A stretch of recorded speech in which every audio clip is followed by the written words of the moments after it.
Ce mardi 25 novembre 2025, la grande salle de conférence du site universitaire de Hawaï de l'Université nationale d'agriculture a servi de cadre pour la soutenance de thèse de M. Abi Kaberou Akochaye Alain sous les regards attentifs et bienveillants des membres du jury, de sa famille, des amis venus nombreux pour la circonstance. Madame la présidente du jury, honorable membre du jury,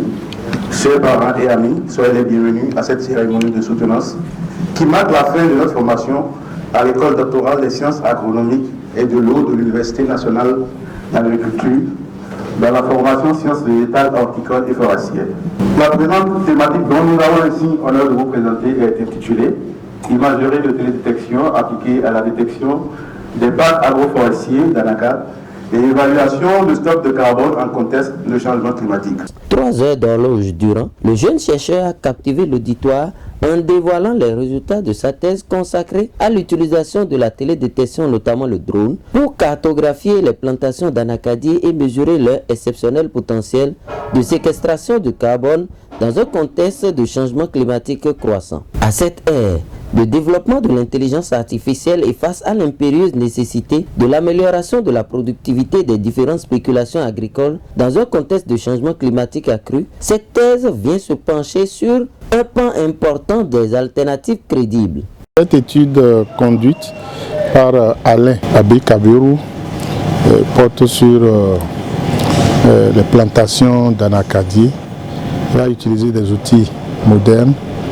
de TIC, donc d'intelligence artificielle, pour évaluer les plantations et aller vers le stock de carbone. C'est des outils qui sont utilisés pour faire ce qui traditionnellement se faisait en passant beaucoup plus de temps sur le terrain. Face à un jury international composé d'enseignants chevronnés et d'experts du Bénin, du Burkina Faso et de la France, il a défendu avec aisance une méthodologie novatrice allant de la classification avancée par Ramdon Forest à l'analyse des dynamiques d'occupation du sol sur plus de 3 décennies. Au bout de sa défense, le jury, après examen minutieux, a jugé Abi Kaberou Akochaye Alain digne de porter le grade de docteur en sciences agronomiques, option foresterie et gestion de la faune, avec la mention très honorable.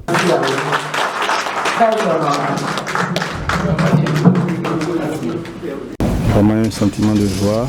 de gaieté, puisque après de tel dur labeur,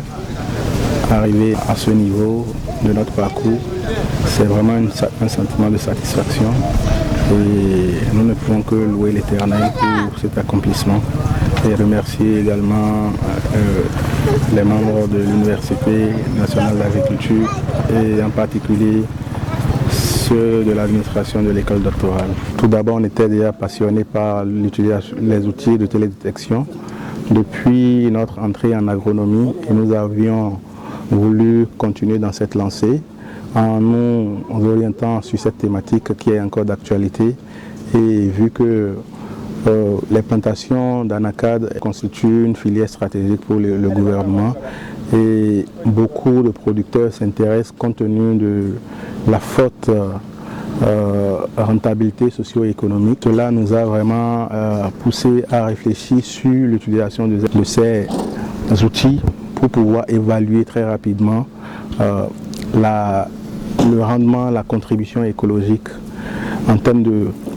carbone, en termes de stock de carbone et aussi en termes de caractérisation de ces écosystèmes qui, à n'en plus douter, contribuent beaucoup plus à l'atténuation des changements climatiques. Au-delà de la réussite personnelle du chercheur, ces travaux ouvrent la voie à de nouvelles stratégies de gestion durable des parcs agroforestiers au Bénin et contribuent à une meilleure compréhension du rôle des plantations dans la lutte contre le changement climatique. Les résultats de cette thèse pourraient ainsi inspirer de futurs projets de recherche et politiques publiques pour la préservation des écosystèmes forestiers au Bénin. Je lui souhaite vivement de rejoindre l'université pour contribuer à la formation des jeunes générations.